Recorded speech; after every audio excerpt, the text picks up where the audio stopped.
Здравейте! В това видео ще ви покажем как вливо да извършвате действия върху няколко сгради едновременно, за да спестите време. Отворете действия над множество сгради.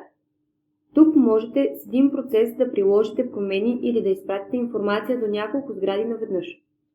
Ще видите списък с опции, като например автоматично генериране на такси, изпращане на известия за нови такси, генериране и изпращане на фактури и квитанции, разбивка на месечна такса в документ, настройки за мобилно приложение, какво да се показва на собствениците. До всяка опция има падащо меню или поле, където може да изберете конкретни стойности или да деактивирате функция.